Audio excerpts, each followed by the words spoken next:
So I was watching a cool link that you sent me. You are a Grosvenor Fellowship recipient. Tell us what exactly is the Grosvenor Fellowship and what does it mean to be a fellowship recipient? So in 2017, I was blessed with the opportunity to be chosen as a National Geographic and Windblad Expeditions Grosvenor Teacher Fellow. Yeah, round of applause. Yes, Congratulations. thank you.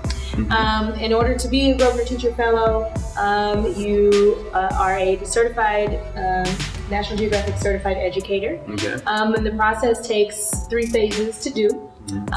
Phase 1 is a workshop to kind of give you an idea of what things need to be accomplished within becoming or for becoming a Nat Geo certified educator. And then the second and third workshops or phases are opportunities for teachers to kind of gather their information. Phase 2, produce some type of curriculum, and then phase 3, kind of put it out in the community, and how is this project integral to the outside world? It's not just a local thing, but how can you expand it globally? There's many opportunities with becoming a National Geographic certified educator. One includes being a Grosvenor Teacher Fellow, and being a fellow allows you the opportunity to go on expeditions. So my first expedition was to Antarctica.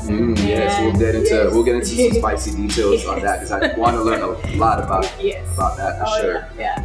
And so that was exciting. I came back and I wrote curriculum for a water project. So my students, I had them, and they chose this. I did not actually pick this. In doing research about an article they had read in the National Geographic magazine, Benio, the Burden of Thirst, it was called. The Burden of Thirst. Yes. That sounds like an album title. Yes, like right. a Nova. Like we could like I'm in the background. It's like Burden of Thirst. Exactly. That'd be pretty good. They discussed and we had big discussions on this article that we were reading, and it's a long article, but they hunkered through it. But after we did this, along with different labs and testing our water samples from various places, they wanted to truly experience what it was like to have to go get your water after traveling or traveling with the water. To get it back to wherever they needed to go to, because that was what the article's premise was about, how women have to travel to get water. The kids, though, carried 2 gallons of water around a track for the same amount of time that Benio in the article did. So one direction, only one direction. It's so easy, right? Because everything is so accessible for us, and a lot of times we don't even have that conception of not having running water. And we take advantage of that without understanding the risks that other people have to go through in order to get the same amount of water per day. You are a Nat Geo Educator, which I think is one of the dopest titles. I need a Nat Geo something in front of my Hip Hop MD title for whatever it is. But tell us a little bit of what's the mantra behind being a Nat Geo Educator? Well, we all have a shared mission in mind in Nat Geo Education, where we teach kids about the world and how it works, empowering them to succeed and making the world a better place. What's been the coolest part about working with Nat Geo? And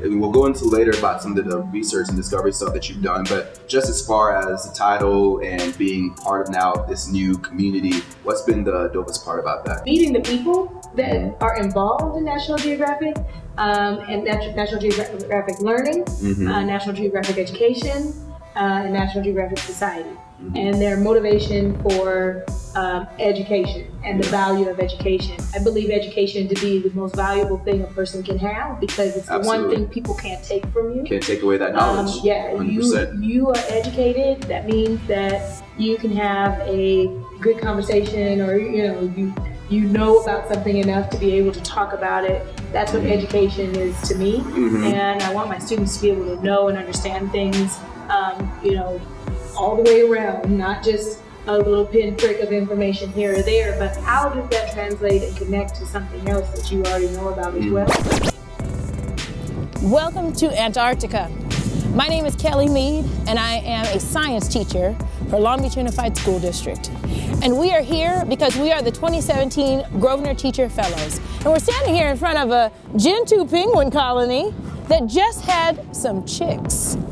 Tell us a little bit about your adventure to Antarctica, what it is that you guys worked on there, and what was the coolest part about that experience? One of the most exciting parts was how the crew helped me put a bucket over the side of the ship to collect water, though, because I was getting water samples from different zones, from, for instance, the Antarctic convergence, where the line of convergence happens between the Southern and the Atlantic Ocean. Yep. And so that was so exciting. I don't know if we were supposed to do that. I can imagine even just telling your students, I went to Antarctica. You'd be like, wait, what? Yeah, but then you show them like a video of you doing something totally that they just would never imagine someone from our community going out and doing. Then it expands the field again. You've expanded it just a little bit more. And sparks some more curiosity. Because people would be like, there aren't that many black people in Antarctica. No, like, nope, I probably was one of maybe I was two the first there. row, maybe, because I did have my afro out. So I was like, hey, first row in Antarctica. Antarctica itself is surreal and majestic, and it's the loudest silence. There's a vast amount of land, of just nothing. open space of nothing. Ice just and clear white ice and you. That's it. And the Weddell seals, or the crab-eater seals, or the gentoo penguins, the adelies, and the chin straps, making their calls, which I became known on the expedition ship as the gentoo penguin caller. Were you making some mating calls? Oh, not the mating, but just the call. It sounds like a Wookiee donkey, so I can demonstrate it. Can you demonstrate that for me? Because I have no idea what a Wookiee donkey sounds like. I would make the call, and then the gentoo penguins would call back. So it was more like a, hold on. Okay, we get it. Work the diaphragm.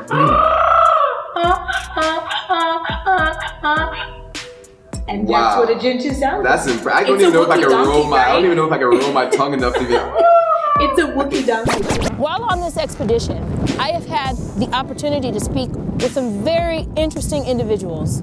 One such individual told me about the 3 R's: respect, reflect, and remember are an integral part in having the right attitude for building citizen scientists. Because what we need to do is come to a location, explore the world, and share with our students the importance of knowing what those other places are all about. This Detroit rapper's nickname is a transition metal on the periodic table. You have to guess this rapper, so it's gonna be a little bit more open-ended, okay? These are the clues, right? I gave you the question. Okay. He's a Detroit rapper. His nickname is a transition metal on the periodic table. Which rapper is he? A very, very famous Detroit rapper that you should know, that everybody knows, is a white guy by the name of Eminem. Oh, duh! Eminem is a Detroit rapper, right? So that does that help? Does that help define it anymore? A little bit, but I'm still like stumped. I'm like looking He's for in the Eminem's periodic camp. table. He's in Eminem's camp. It's so weird. I'm trying to They had an album together. Him and Eminem did a whole album together. This is what happens during together. the summer to teachers' brains. Sometimes it just kind of goes. All right. Well, I'll give it to you. I'll give it to you. This Detroit rapper, that's nickname is Transition Metal on the periodic table. He runs with Eminem. He's been an underground rapper for years. He's been mainstream. He's one of the dopest lyricists in the game. Royce the 5'9". Oh. Royce the 5'9". Why can't His nickname is Nickel 9. Nickel 9. Nickel 9. Yes. I was down on silicone. I'm like, why haven't I stair-stepped up yet? Oh Nickel 9, right? It's hard but ductile still, you know what I'm saying? Which fits Royce the 5'9's nature, right? Corrosion resistant, because he's been in the game for so many years. Nothing can touch him, he's untouchable. My 50-50 summer. So we went 50-50 on him. Man, that was good though. That was good. Good. I still give you that. If Antarctica wasn't dope enough, you're doing another expedition with Nat Geo this year, right? And going to the Galapagos Islands. Yes. Tell us a little bit about what you're going to expect on that trip and what you hope to accomplish. These particular equatorial waters I will be in more often, and you'll probably get more underwater shots and on land, the iguanas, the turtles, I mean everything that is life, but I also want to focus on the epidemiology of the environment and the public health of the environment. I really want to bring that lesson or those lessons into teachers' classrooms so that they can experience them firsthand, not just the educators, but the students. and that they see that. And with my first expedition, that anything is possible and you can go anywhere. And that's why I appreciate everything that you're doing, Kelly, because it's so amazing. It's to have that voice and to have your presence in the classroom is so important for our youth. And then, like you said, for them to pass on, bring it to their communities, tell their friends about it, and spark that interest. Show that science is cool, being a nerd is cool, music and science is all related. Everything that's going on around us is all science, and these elements all tie into each other. It's absolutely important. This has been awesome. Yeah. I appreciate you sitting down with me. Oh, thank you for having me. We did some science talk, we did some pop quizzes, right? We went to areas of STEM, and there's so much information out there that you guys can find out more information about Kelly. And you're going to be coming back again once you do your Galapagos trip, and we'll go into some more technical details about that. And then along the way, we'll connect on some more Nat Geo stuff and bring that out to the viewers here so they can see some more of your participation and different things in that. And we're going to keep bringing that science knowledge and showing y'all how we can educate and make science cool, right? Yes, that's right. Exactly. Show that science is cool, right? Show that science is the coolest dope. thing out there. Absolutely. Awesome. All right, guys, I'm the Hip Hop MD. This is Hip Hop Science. Chemistry teacher, youth teacher, Grosvenor scholar. I mean, the credentials go on and on. Thank you so much for being a part of Hip Hop Science today. Thank you. We're going to see y'all on the next adventure. Holla.